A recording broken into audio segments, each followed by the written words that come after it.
السلام عليكم ورحمة الله وبركاته. أهلا بيكم في حلقة جديدة من برنامج كوتش الغلابة.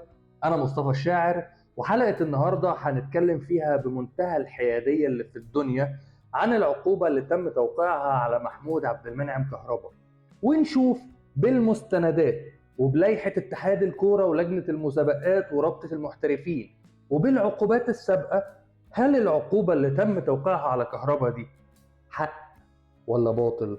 هل هي ظلم ولا عدل؟ هل هي فعلا معمولة عشان كهربا يستحقها، ولا معمولة عشان نرضي ناس تانية ونقول لهم اهو احنا عاقبنا كهربا بعد ما عزلنا رئيس نادي ابو تلاتة؟ يا ابو ثلاثة يا ابو ثلاثة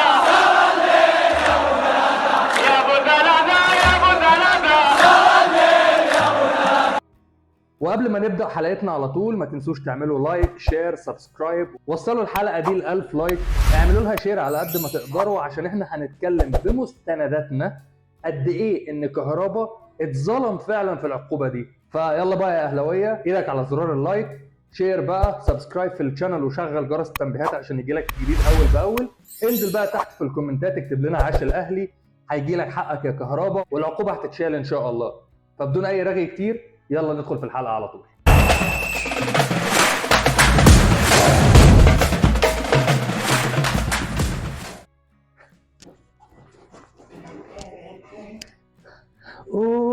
أوه جمهوره، انا خايف والله وقلبي حاسس.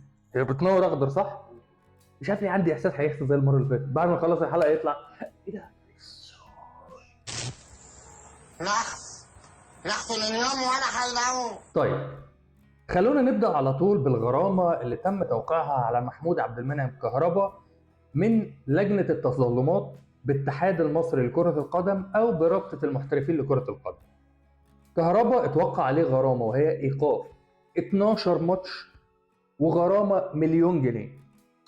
طب هل اللائحه بتقول ان في غرامه مليون جنيه وايقاف 12 ماتش؟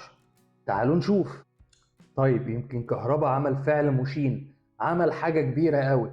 على حسب كلام كهربا كان بيقول اف كهربا عقده صح، وفي ناس تانية كانت بتقول حطه صح، كان بيتكلم على الجون بتاعه اللي هو حطه في ماتش الزمالك.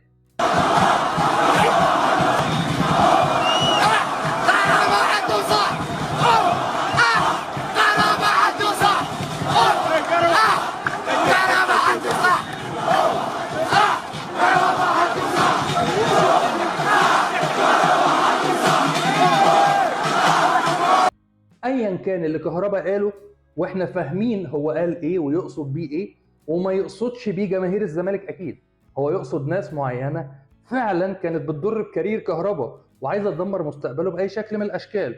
ولكن احنا هنا بدانا ندخل في النوايا. هل القانون بيحاسب على النوايا؟ يعني انا دلوقتي معايا واحد واقف ورا الكاميرا بيساعدني، نفترض مثلا ان هو مش طايقني وان انا مكفره. عشان ما بيقولش كومنتات، ما بيقولش كومنتات لوحده. الكومنتات حاضر. الكومنتات يا جماعه، الكومنتات مكفرني اهو.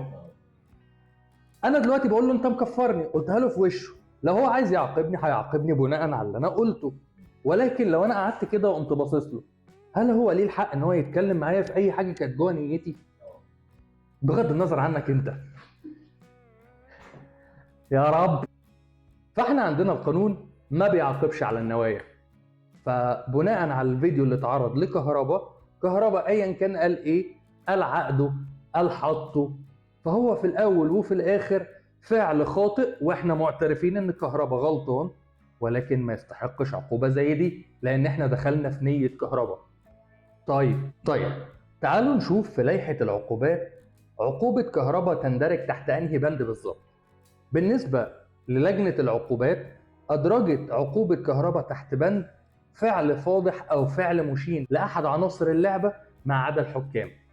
طيب ايه عقوبه الفعل الفاضح او الفعل المشين لاي حد من عناصر اللعبه فيما عدا الحكام؟ الايقاف زي ما هو واضح كده 6 ماتشات. طب وايه العقوبه الماليه؟ 100,000 جنيه كعقوبه ماليه، ودي بتبقى الحد الاقصى للعقوبه. انما كهربا توقف 12 ماتش وغرامه مليون جنيه. طب دي جبتوها منين يا جماعه؟ هل في اي بند في اللائحه بالنسبه للعقوبات بيقول ان في غرامه مليون جنيه. لو خدت بصه كده على العقوبات كلها، ولا بند في عقاب بمليون جنيه غرامه. بالاضافه كمان لان عندنا عقوبتين قبل كده تم توقيعهم على 2 من اللعيبه. امام عاشور، وطبعا كلنا فاكرين الواقعه الشهيره لامام عاشور لما كان قاعد بيحتفل مع زمايله بسب وقصف واهانه رموز الاهلي، والعقوبه اللي تم توقيعها على امام عاشور وقتها كانت قد ايه؟ ايقاف امام عاشور 12 مباراه وغرامه 200,000 جنيه. طيب امام عاشور وقتها كان قال ايه؟ انا مش هقول لكم، تعالوا نتفرج على الفيديو سوا.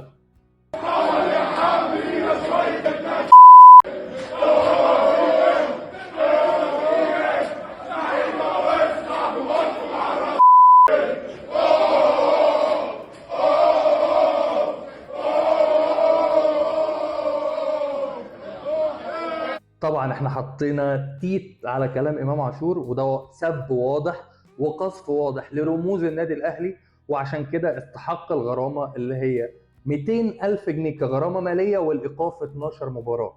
طب واحد يجي يقول لي امام عاشور ما اتوقف، انتوا ليه كاهلاويه وكنادي الاهلي دلوقتي رفعتوا تظلم والعقوبه هتتوقف مش هتتنفذ على كهربا لحين البت في امر التظلم؟ هقول لك لسبب واحد بس، ان لما امام عاشور اتوقعت عليه العقوبه دي اداري نادي الزمالك ما قدموش تظلم، عشان كده العقوبه اتطبقت بالكامل على امام عاشور بدون اي تظلمات. والانيل ان كان وقتها في 5 ناشئين من نادي الزمالك عليهم عقوبات، اداره الزمالك قدمت لهم تظلمات والتظلمات بتاعتهم اتقبلت والعقوبات اتشالت، انما اداره نادي الزمالك بخطأ ما قدمتش التظلم على عقوبه امام عاشور، عشان كده امام عاشور نفذ العقوبه كامله، 12 ماتش ايقاف وغرامه 200,000 جنيه، ودي كانت عقوبه مغلظه، ومن بعدها اللائحه اتعدلت. طيب عندنا مثال تاني للعقوبات، وهي عقوبه محمود عبد الرزاق شيكابالا. شيكابالا بعد الحركه المشينه اللي عملها الجماهير النادي الاهلي في السوبر المصري في الامارات، وطبعا كلنا فاكرين شيكابالا عمل ايه بالظبط.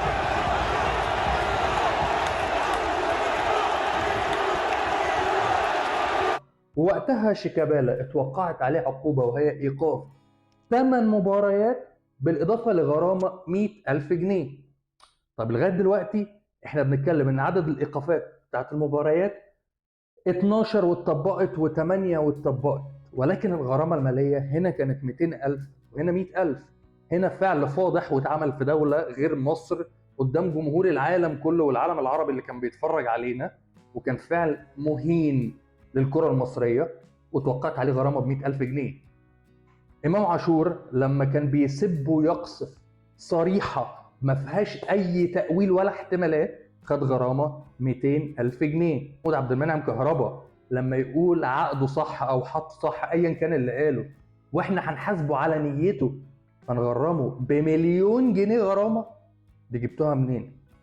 طيب أقول لك على حاجة، أنا يا سيدي همشي معاك ان كهربا قال عقده صح ولا قال حطه صح ويقصد جماهير نادي الزمالك، مع ان ده مش الحقيقه.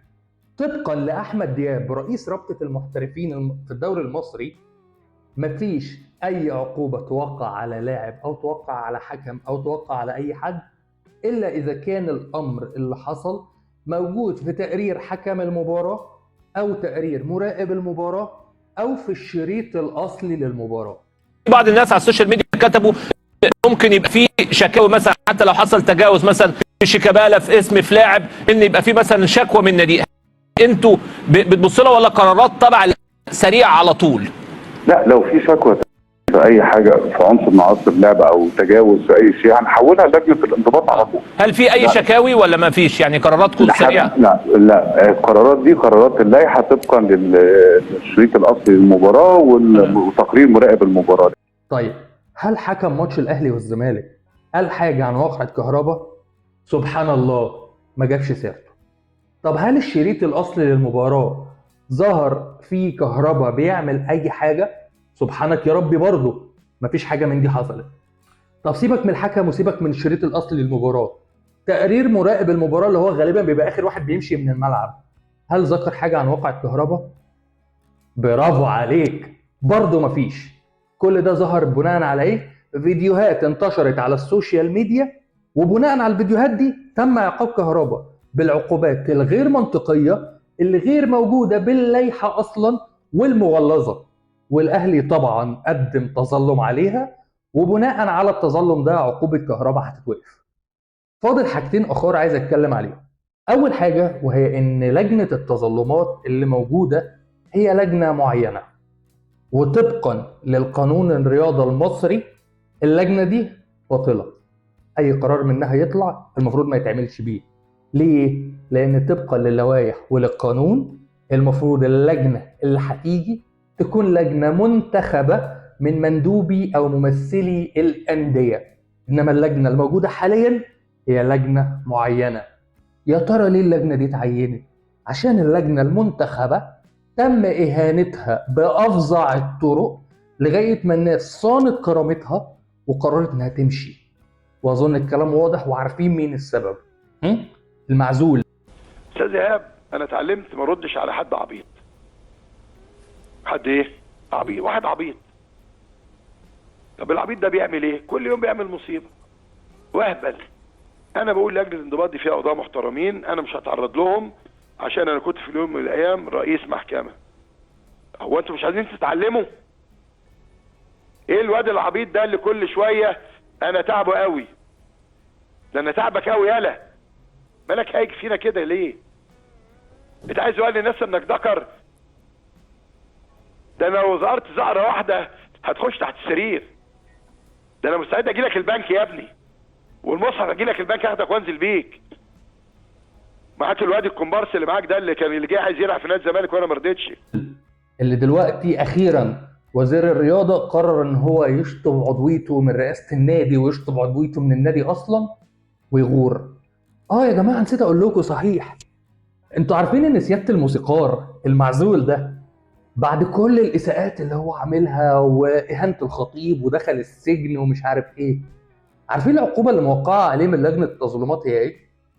ايقاف لمده 2 شهر عن حضور المباريات. وطبعا احنا عارفين الراجل ده ما كانش بيفوت ماتش الا لما يكون حاضر فيه في المشمش. والعقوبه الثانيه الماليه هي الغرامه 100,000 جنيه. الله، سيادة الموسيقار بكل اللي بيقولوا بأمهات مصر اللي جاب سيرتهم غرامته 100,000، وكهربا اللي قال عقده أو حطه 1,000,000 عشان نيته صح. فأنا وجهة نظري كتوازنات، ودي على فكرة النقطة الثانية اللي أنا عايز أتكلم فيها، وهي إن العقوبة اللي توقعت على كهربا دي بغض النظر إن إحنا عرفناها من الإعلام قبل ما نعرفها رسمي والنادي الاهلي يعرفها رسمي من اتحاد الكوره ومن لجنه التظلمات، العقوبه دي معموله واتحطت في نفس الوقت اللي كان فيه رئيس نادي الزمالك بيتم عزله من منصبه وشطب اسمه من نادي الزمالك. فهل دي معموله كترضيه لجمهور نادي الزمالك؟ الله اعلم بصراحه، ولكن اللي انا شايفه ان دي ترضيه، ولكن على حساب بني ادم اتظلم بما فيه الكفايه، واحنا عارفين اللي حاصل والسوابق بتاعته. واقسم بالله انا هنا بتكلم بحياديه، انا بتكلم لكم بمستندات زي ما عرضتها وبفيديوهات من اللي حصل. انا مش بفتري على حد، انا مش جاي اظلم حد، ولكن انا جاي اوضح حقيقه بغض النظر بقى عن انتمائي. والحمد لله ان انا اهلاوي وفخور ان انا اهلاوي، بس لو في حد من الاهلي عمل حاجه غلط اكيد انا اول واحد هيتصدى له وهيقف له، زي ما انا مقتنع ومعترف ان الفعل اللي كهربا عمله غلط، بس هو قال ان هو ما يقصدش جماهير الزمالك وان هو يقصد ناس معينه اذته، وكده كده في الاخر هو خد العقوبه وحصل عليها التظلم، وان شاء الله التظلم ده هيتقبل والعقوبه هتتخفف ده لو ما اتشالتش. واخر حاجه هتكلم فيها بقى وهي اداره النادي الاهلي. الفيديو ده هينزل النهارده، فممكن في الوقت اللي انت تتفرج فيه على الفيديو في اجتماع لمجلس اداره النادي الاهلي الساعه 1 الظهر. بناء على الاجتماع ده هيطلع النادي الاهلي بقرارات، اهمها ان ممكن النادي الاهلي ينسحب من ماتش السوبر المصري في الامارات اللي هيتلعب يوم 5/5 ضد نادي الزمالك، لان بناء على القرارات اللي هتطلع احتمال ان النادي الاهلي ينسحب من كل البطولات اللي بتديرها رابطه المحترفين المصريين واتحاد الكره المصري بسبب التعنت اللي بيحصل له وبسبب الظلم اللي بيقع على اللعيبه بتاعته، وان واحد من اهم اللعيبه دلوقتي واللي جايب مستواه واتظلم كتير قوي، انت جاي تضرب مسمار في نعش النادي الاهلي عشان توقف اللعيب ده عشان ترضي ناس تانية. طولت عليكم في الحلقه دي، معلش كان لازم اتكلم في كل النقط دي وما كانش ينفع افوت اي نقطه منها. احنا في انتظار قرار النادي الاهلي وهيعمل ايه، في انتظار لجنه التظلمات وهل هترجع عن اللي هي عملته، هنشوف هترسى على ايه حدوته كهربا دي. وكان يمسك سياده المستثار صح؟ مستثار، هو مستثار الصراحه. هو مستثار عموما. لما تبقى ألدغ في السين فيبقى سياده المستثار.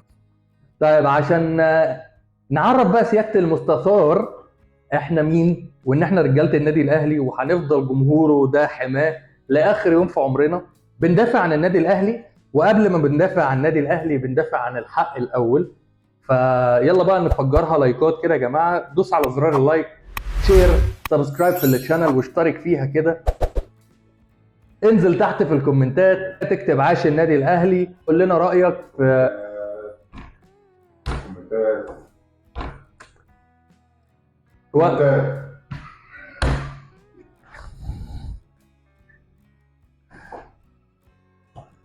خلينا اخلص لسه حمنتش.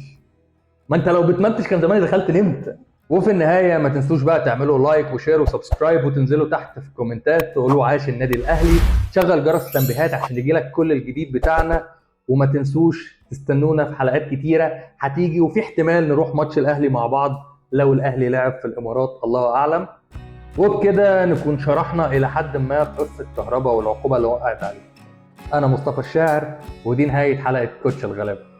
سلام.